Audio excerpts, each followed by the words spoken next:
No, not at all. We will fight, and we'll hold the U.S. by the throat through the Strait of Hormuz, and we'll continue to hammer them. And if they try to do anything on the ground, then they'll really see what we can do. You've messed with the wrong country. Your propaganda doesn't work anymore. And the Iranian people have shown their resolve. They'll see this through. What you've done to the Palestinian. What is going on, everybody? Lucas here, and listen. I need you to stop whatever you are doing right now, because this interview is one of the most unhinged, most revealing, most important things you are going to watch this week. This is Times Radio. The interviewer is Kate McCann, and the guest, Professor Mohammad Marandi, live from Tehran, comes out swinging from the very first second and does not let up once. Now here is what you need to understand before we get into it. Iran just struck Tel Aviv. This is retaliation for the killing of Ali Larijani, one of Iran's most senior leaders. The Strait of Hormuz, one of the most critical choke points for global oil supply, is closed. And the internet inside Iran has been down for over 3 weeks. So when this man shows up on a Western news channel in the middle of all of that and goes full offense, you need to pay attention to every single word he says, because this is what the other side actually sounds like right now. He's going to throw the Epstein class at you. He is going to flip the script on protester deaths. He's going to look directly into that camera and say there will be no talks, no deals, just a strategic defeat of the United States. And when Kate asks him point blank whether the new Ayatollah is even alive, watch how he handles it.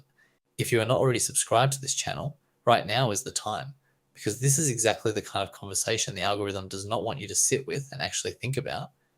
Hit that subscribe button, stay locked in with me, and let's get into it. Iran launched attacks on Israel last night, killing 2 in Tel Aviv. Those strikes were revenge for the death of one of Iran's most senior leaders, Ali Larijani. America, meanwhile, says it has bombed missile sites in Iran that threatened the Strait of Hormuz. The internet in Iran has been down for more than 3 weeks, so it's difficult to talk to opponents of the regime inside the country. But we can now speak to someone who is supportive. Professor Mohammad Marandi is a professor of English literature at the University of Tehran, and he joins us now from Iran. Good morning. Good morning. Can you give us the sort of perspective on what it's like there at the moment? It's often difficult for us to speak to people inside Iran. Well, it's difficult for you to speak to people inside Iran because you're helping the United States carpet bomb the country or regime people involved in the murder of people. So the internet is down because for international use, you can use Iranian websites in Iran and Iranian apps. But because the United States uses it to use cameras, the Israeli regime uses people's cameras to strike targets inside the country, they're forced to do that.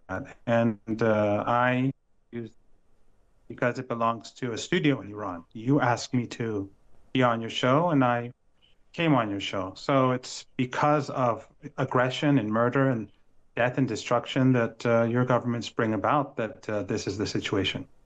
I mean, the death of Ali Larijani has been hailed by America and by Israel as a significant turning point in this conflict. What has your response been to that? Well, all you have to do is go and see what people are doing on the streets every night. There are millions of people on the streets every night in Tehran, and tens of millions across the country. They rally in support of the armed forces, in support of the Constitution, in support of the leader, in support of the state. And in fact, your government, and this is something that Western media has hid from the public, obviously, because they're Epstein class controlled. But during a major rally in Tehran on Friday, where people were on the streets, they fired missiles at the people. And the woman was killed. Who fired missiles at people on the streets of Tehran? The U.S.-Israeli jets that fired missiles, they fired it at the demonstrators. You didn't even know this because your media outlets won't tell you. But they fired on people. And I tweeted this. I tweeted maybe 10 different tweets. People across the world have seen it. In the West, of course, it's because you have censorship there extensively more than the rest of the world. And you're heavily propagandized. You don't see this. But your regimes help the U.S. bomb demonstrators. demonstrators. Ali Larijani was responsible for the deaths of many thousands of people inside Iran who wanted to protest legitimately against the regime. Tens of thousands of people have been killed in the last couple of months. America and Israel say it was right to target him because of those deaths. Well, that's your regime propaganda, and of course you're pro-regime. Well, no, I'm asking that you. is a lie. I'm asking you. I'm asking you straightforward questions, and I'm asking you a question which relates to the deaths of tens of thousands of protesters. Don't be cowardly. Let me answer. Those 3,117 people who were killed, it's your responsibility and the responsibility of your regimes, because you sent terrorists and gave them weapons to slaughter hundreds of police officers and countless people on the streets in order to create armed insurrection. What proof do you have of that? What proof do you have of that? The proof. Mossad, in a Persian statement, said that they have people on the ground. Pompeo, in a tweet, said that Mossad is on the ground. Pompeo, in an interview on, I think, channel 13 or 15 in Israel, said the CIA is on the ground. More importantly, channel 14 in Israel, which is close to Netanyahu, said that foreign intelligence agencies brought in the weapons to kill the hundreds of police officers. Whether or not there but are, you, whether but, or not excuse there me, are, but your excuse government me, and your media will not say this to the people. Whether or not the footage is there. Whether or not there are agents on the ground, you have no proof of anybody being armed. And further, there is significant proof that the Iranian regime was responsible for the deaths not of 3,000 people, but of tens of thousands of young people who were, in many cases, shot in the back, shot at close range. Some people were even killed inside hospitals where they had been seeking treatment. What do you say to that? Well, you're lying, of course, and you're producing propaganda. And I think increasingly Western media is just propaganda. Tens of thousands of people. That's exactly what you and your regime have helped Israelis do in Gaza. And your drones were gathering intelligence during the whole period of the Gaza genocide. You're responsible for a Holocaust. You're partners in this Holocaust. So you need to deflect attention. You need to project on the Iranians what you actually do. But why is it if the Iranian regime, as you love to call it, and it makes you feel better, why is it that the Iranian regime has so many millions of people supporting it on the streets every day? Are there any people? Are there any people who oppose your missile strikes? Are there any people who oppose the regime? Strikes. Are there any people who oppose the regime inside Iran? Of course there are, but overwhelmingly people support it, and that's why you've lost this war, and that's why ultimately you're going to face the consequences, because the Strait of Hormuz is shut, and it's because of your policies and the policies of your overlords in Washington that the global economy is going to go downhill. And Iran is going to continue to hammer U.S. assets in the Persian Gulf because of this unprovoked aggression. You carry out war after war. You destroyed Iraq. You destroyed Afghanistan. You destroyed Libya. You're strangling Cuba. You've destroyed Yemen. Iran is a bridge too far. You're messing with the wrong people. You will see in the weeks ahead whether you succeed or not. How much longer can Iran sustain the closure of the Strait of Hormuz? Indefinitely. Because it harms your economy too, doesn't it? For us, it is a fight for survival. For you, it is a fight to sustain the Epstein class and ethno-supremacism in Palestine. Why do you keep bringing up? Why do you bring up Jeffrey Epstein in this context? What's the logical leap there?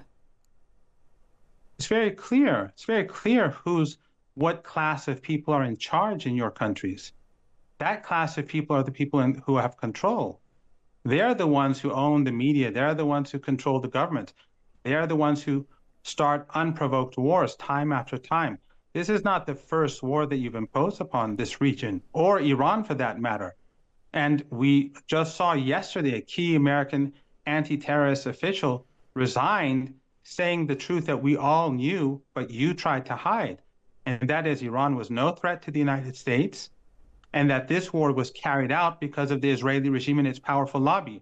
So what I'm saying is basically what he is saying, That powerful lobby is the Epstein class. Do you ever worry that people might struggle to take you seriously with phrases, language, conspiracy theories like that?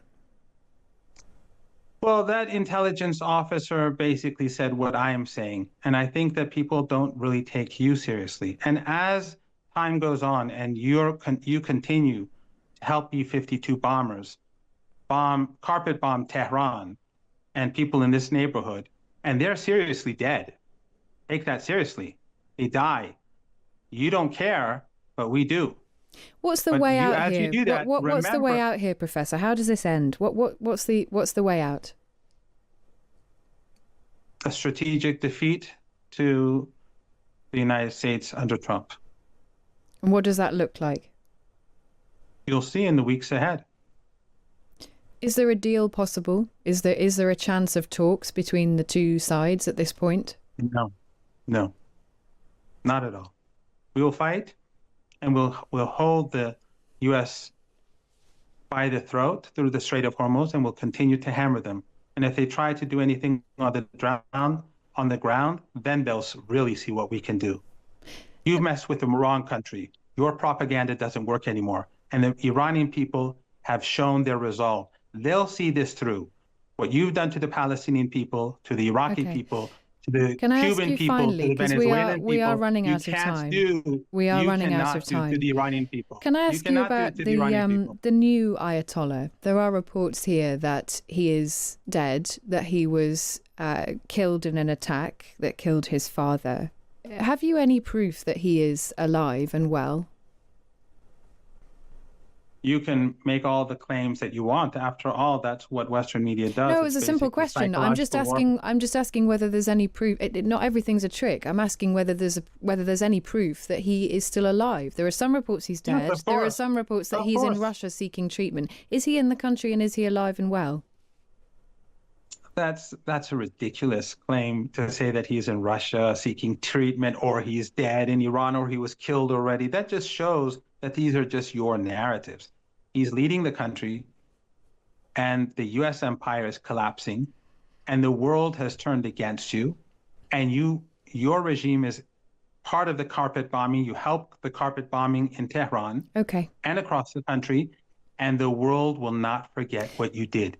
And the world will not forget your propagandists either. Professor Mohammad Marandi, Professor of English Literature in the University of Tehran. Many thanks for taking the time to join us there from Tehran.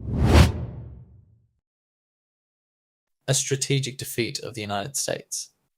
That is what this man said. Not a ceasefire. Not a negotiated settlement. Not a peace deal brokered by diplomats in a neutral country. A strategic defeat. Let that land for a second. Now I want to be clear about something before we go any further. Professor Marandi is not some random guy they pulled off the street. He is an academic at the University of Tehran. He has been on Western media before. He knows exactly what he is doing when he sits down for these interviews. This is not a man who misspoke. Every single word he said was deliberate. And that is exactly why we need to break it down properly. Let us start with the internet shutdown. Kate McCann opens by noting that Iran has had its internet down for over 3 weeks, making it difficult to speak to people inside the country who oppose the regime. And Marandi's response is essentially, that is your fault. He says the United States and Israel use cameras and digital tools to identify targets for strikes. Now, whether you believe that or not, what he just did is flip the tool of oppression into an act of self-defense. That is a propaganda technique as old as time. And Western audiences need to recognize it when they see it. Then we get to the streets. Marandi claims millions of Iranians are rallying every single night in support of the regime. Tens of millions across the country. Now, here is where you have to be sharp. When a government shuts down the internet, restricts outside communication, and then tells you millions of people are voluntarily flooding the streets in support, you do not just take that at face value. You ask the obvious question, are those people there because they want to be, or because the alternative is a lot worse? History has an answer to that question, and it is not flattering for authoritarian governments. Now, the Epstein class thing. I know that phrase made a lot of people do a double take. Kate even asked him directly, why do you keep bringing up Jeffrey Epstein? What is the logical leap? And Marandi explains that he is using it as shorthand for the class of people he believes controls Western media, governments, and foreign policy. Here is the thing. You can reject the framing entirely, and frankly, the conspiratorial packaging of it deserves to be rejected, but you cannot pretend that the underlying critique of media consolidation and the influence of powerful lobbies on foreign policy is something that only fringe people believe. A sitting intelligence official resigned during this conflict and said publicly that Iran posed no genuine threat to the United States and that this war was driven by the Israeli lobby. Morandi did not make that up. That happened. So while the Epstein label is designed to trigger and distract, do not let the packaging make you dismiss the substance entirely. Stay sharp. Then we get to the protester deaths. And this is where it gets really ugly. Kate pushes him on the tens of thousands of protesters reportedly killed by the regime. Young people, shot in the back, shot at close range, killed inside hospitals. And Morandi's response is to call it propaganda, flip it back onto Gaza, and then cite Pompeo and Mossad's statements as proof that Western intelligence agencies armed insurrectionists inside Iran. Now let me be direct here. The documented evidence of the Iranian regime killing its own protesters is real. Human rights organizations, journalists, and survivor testimony have built that record over years. Morandi dismissing those deaths as fabricated while simultaneously accusing the West of projection is not a serious counter-argument. It is deflection dressed up as defiance. And the people who died deserve better than that. The Strait of Hormuz. Closed indefinitely, he said it without blinking. And Kate correctly points out that closing the strait hurts Iran too. His answer is chilling in its clarity. For us, it is a fight for survival. Think about what that means at a global level. The Strait of Hormuz handles roughly 20% of the world's oil supply. Closing it indefinitely does not just hurt the United States or Israel. It hits every country that depends on that flow of energy. It hits developing nations the hardest. It hits ordinary working people who cannot absorb a spike in fuel and food prices. When Morandi frames this as Iran versus the Epstein class, he is erasing the billions of people caught in the middle who have nothing to do with any of this. That matters, and it needs to be said. And then the Ayatollah question. Kate asks point blank, there are reports the new Ayatollah is dead or in Russia seeking treatment. Can you prove he is alive? And Morandi completely dodges it. He calls it a ridiculous narrative. He pivots to carpet bombing. He never answers the question. And that non-answer is itself an answer. Because if the leader of your country is alive, well, and in command, that is the easiest question in the world to answer. You say, yes, here is proof, moving on. The fact that he could not do that is something you should file away. Here is the bigger picture, and this is what Lucas Speaks is actually about. This conflict is not just a regional war anymore. The Strait of Hormuz is closed. A major world economy is on a war footing. A US intelligence official just resigned over the justification for this war. And the man the Iranian government sends on Western television is not asking for peace. He is telling you to your face that the goal is a strategic defeat of the United States and that they will hold the country by the throat until they get it. The Trump administration walked into this. The dismantling of the Iran nuclear deal, the maximum pressure campaigns, the arrogance of assuming Iran would simply fold, all of it has led here. And the people who will pay the price are not the decision makers in Washington or Tehran. They never are. It is the protesters shot in the back in Iran. It is the civilians under bombs in the region. It is the working class families around the world who are about to feel this in their wallets, in their gas tanks, and their grocery bills. Stay informed. Stay locked in. Because this is not going away, and you need people in your corner who are going to give it to you straight without the propaganda on either side. If this channel is doing that for you, subscribe right now, share this video, and let somebody else in your life know what is actually happening out here. I am Lucas. I will see you in the next one.